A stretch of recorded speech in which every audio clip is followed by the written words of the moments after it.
You know, everyone owes a death, and some of them are harder than others. But before you take the walk down to Old Sparky, let's have a chat. Here are 19 reasons to read The Green Mile.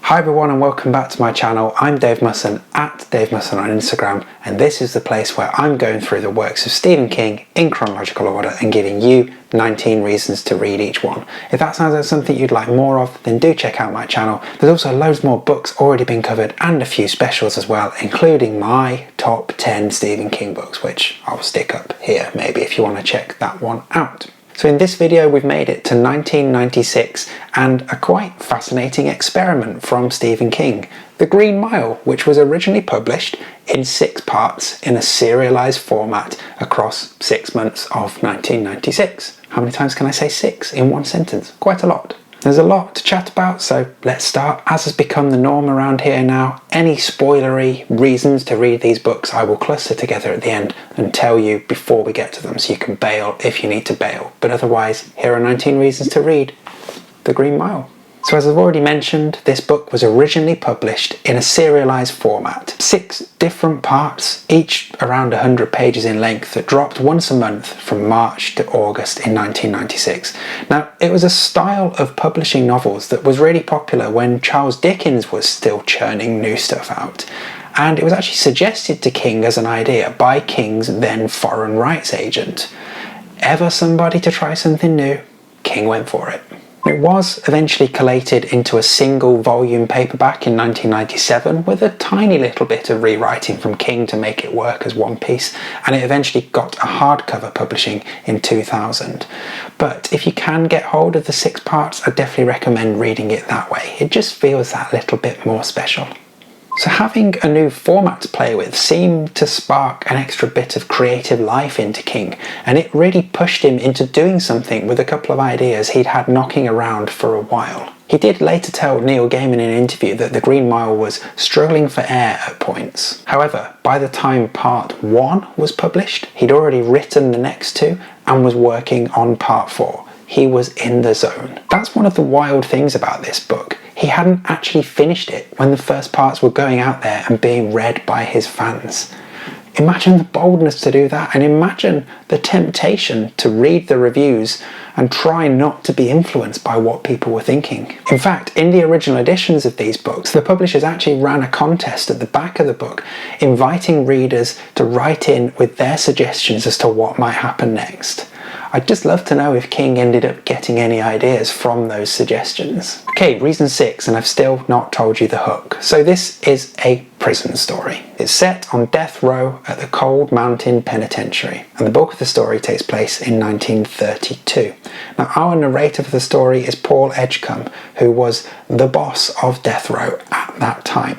In 1932, death row gets a new inmate, a giant black man called John Coffey, spelt with a Y, not like the drink, who is brought in accused of raping and murdering 2 young girls. We spend the rest of the story learning more about the staff and the inmates of that death row, a special magical mouse, and just how much more there is to the new giant on death row. One of the biggest reasons I can give you to read this is simply how brilliant the writing is. Literally flick to any page and you will be treated with some quite beautiful pieces of writing. Of course, there is an elephant in the room here.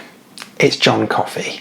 Now, given King's history with magical Negroes, having a black character who ends up using his special powers to help white people, and whose initials are JC for fuck's sake, it would be very easy to dismiss this one as King being full-on magical Negro for the whole time. And taken at face value, that's definitely true.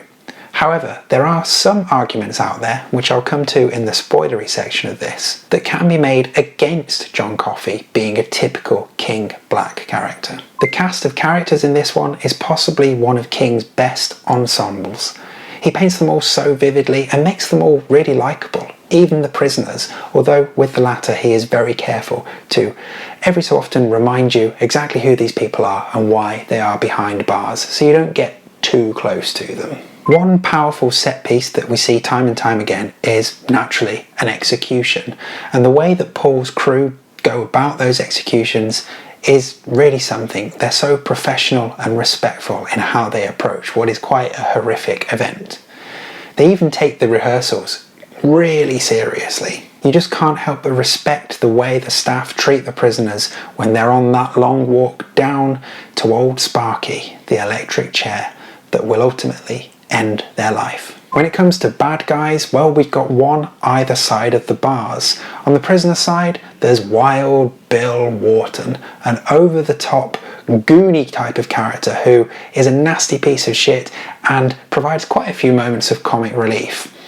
On the staff side is Percy Wetmore, a twisted little fucker who you will hate. Okay, time to go into spoiler territory. If you need to leave, this is your signal to do exactly that. So, about those magical powers possessed by John Coffey. In the book, we see he is able to cure Paul of a UTI, bring a dead mouse back to life, and suck out somebody's brain tumour. Yeah, he's quite special. Now, what becomes clear with John throughout the book, and actually long before we get proper confirmation of it, is that he did not kill those girls. He did not commit that horrific crime for which he is behind bars. And yet, he still wants to die because human beings are so shitty that they have worn down this amazing being to the point of exhaustion, and he just wants out. So I've got to mention Mr. Jingles, the world's most incredible mouse who can do tricks and provides company to Edouard Delacroix, one of the prisoners, in his final weeks. From the outside, the idea of a cute mouse might well seem a bit too, well, cute, but actually in context it works really well. Given I've mentioned Delacroix, I should probably talk about his death, which does not go to plan. It is one of the most harrowing and scary scenes in the book, and it is a tough one to get through. Remember those two bad guys, Percy and Wild Bill?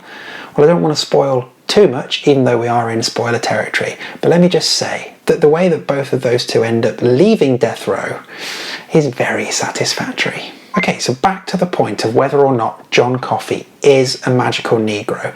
Now, I found an interesting argument from Grady Hendrix to suggest that actually John Coffey is not a magical Negro. And let me explain a bit more. So as Hendrix points out, Coffey doesn't die to save the white characters, and his death doesn't redeem the white characters. As I said earlier, he's actually sick of the world and wants out. It's certainly an interesting take on it, and it's definitely one worth reading yourself, but let's not beat around the bush. He is also still a magical Negro, right? So in some ways, John Coffey can be seen as actually punishing Paul for all of the deaths that he has overseen during his time on death row. John passes on some of his powers to Paul, which means that by the time we're reading the book, Paul is 104 years old while he's narrating his story, and, well, his death is nowhere near in sight yet. He is being made to live long and suffer for it. He's seen all of the people he loves die before him, and just like John was, he is ready to be out. He wants it all done, he wants to quit, but he can't. He's being made to live on and suffer. And lastly, it's worth noting that it's not just Paul who lives a long life.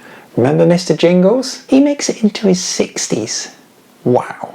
There you are, 19 reasons to read The Green Mile. Let me know what you think in the comments. I've probably missed loads in here. This is such an iconic book. It's difficult to distill down into 19 reasons, but do let me know what you think and let me know how much you enjoy this terrific book. If you'd like more of my videos, then you're in the right place. Click around the rest of my channel, see what tickles your fancy, and maybe consider subscribing if you haven't done so already, because then you won't miss any in the future. There's lots more books to come, and I've got a few more specials planned to throw in here and there as well. Lastly, if you want to come over and say hi on Instagram, I'm at Dave Musson, always happy to chat to you there. Thanks as always for stopping by, and I will see you soon.